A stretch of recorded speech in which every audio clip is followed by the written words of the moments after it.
Greetings, YouTube. Recently I was talking to someone on YouTube and they were asking about basic tools. So I thought I'd do a rundown of the basic tools that I think that will get most homeowners through 99% of the issues they're going to run through. Now the first tools I'm going to talk about are the things I think are essential to carry on your person. And for me, that is going to be some kind of a light, even if it's a really cheap keychain light like that little sparkly one there. I carry this one here in my belt pouch. This one right here is very useful for hands-free. I don't carry that on me, but it's very nice to have around handy. Then we have multi-tools. This one here is mine. That's the one I carry. This is my wife's. This is a Leatherman Freestyle. I just gave that to her for Yule yesterday. In fact, she gave me this headlamp yesterday for Yule. And having light and an ability to cut or pry things on your person, I think is very important. I also carry a knife as well, but I'm very comfortable with knives. Now, the only power tool here, other than like the battery-powered flashlights I'm going to show you, is that electric drill. An absolute must-have for any household tool. Having cordless drills are awesome. However, if you're only doing a project every 2 to 3 months, when you go to use that cordless drill, it's not going to be charged. You're going to be really frustrated. So a reliable corded drill is going to do you a whole lot more good. Just get yourself an extension cord. This one I got for free. It was my grandfather's. Now this is a drill bit set. It's got drill bits, spade bits, nut drivers, masonry bits, hole saws, and a number of other bits for actually driving fasteners. I think I paid like $25 for this about 10 years ago, so it's obviously going to be for a little more now. But this is going to cover like 99% of the things you're ever going to need.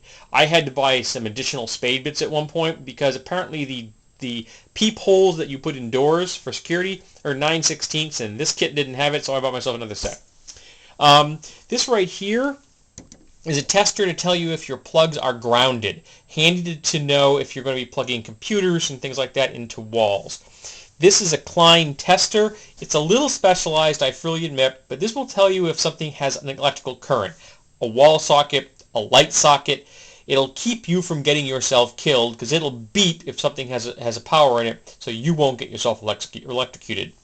A simple square for both measurements and for making sure things are right angles. A pair of decent quality shears, very handy to have. This is a pry bar, and you're probably going to think, well, why the heck do I need a pry bar that size? You may want to get one a little smaller than this, but they're very good for moving things and for doing demolition. There is no substitute. When you need a pry bar, you need a pry bar, and I think it's good to have one. This is a Maglite double D flashlight, which I have converted to an LED bulb, which is relatively easy to do. They now sell LED versions, but I think it costs a little less to convert them yourself, but that's just me. Good for household use.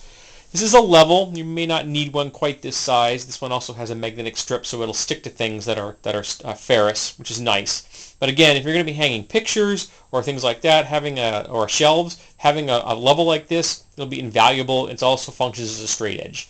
Then we have a saw, a very simple saw. This right here is not expensive. This is a Japanese style pull saw, which I think is superior to Western style push saws. I think you get a better cut. It's a thinner kerf, means the blade's thinner. The teeth are a little finer. I think overall it's a really nice tool and easy to use.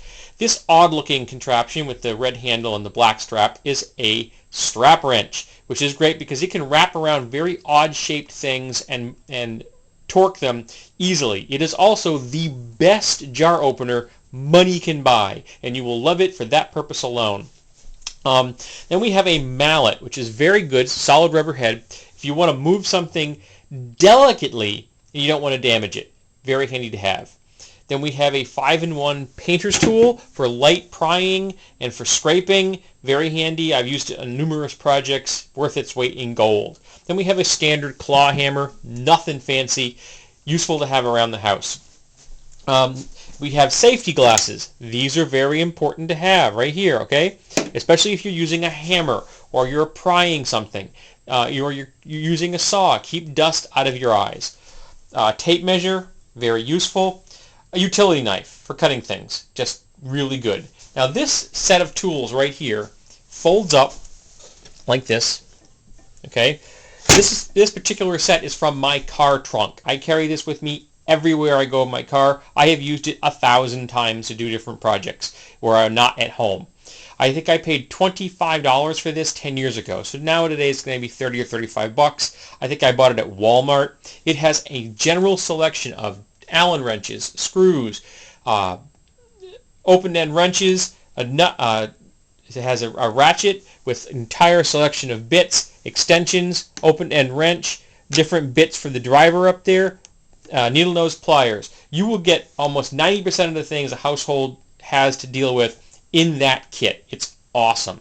It is so useful. I think everyone should have one, particularly if you're in college. If you have this kit and that hammer, you will be the most popular person on your floor because you will be able to fix things that no one else will. People will be coming to you on a regular basis to get tools.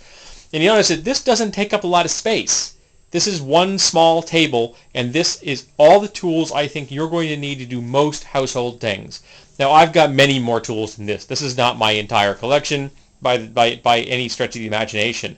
But this is what I consider to be good, basic tools for your household needs. And you can pick these things up cheaply. You can find them at yard sales. You can get them, like, I get the hammer for nothing because I helped somebody clean out an apartment. Okay, I got the drill because I inherited it. I got the tape measure because I inherited it. So you can acquire things over time and build up your collection. This will fit into your average decent-sized toolbox or a tote you can throw in a closet or slide under a bed, and you're good to go for all your average household needs. You need to get anything more specialized than this, maybe it's time to call a professional. So this is what I consider to be a general collection of tools useful to anyone who is a homeowner. And yes, that is in fact my laundry rack in the background. Sorry about that. I forgot to empty it. So I hope this has been useful to anyone who is considering getting tools for their home.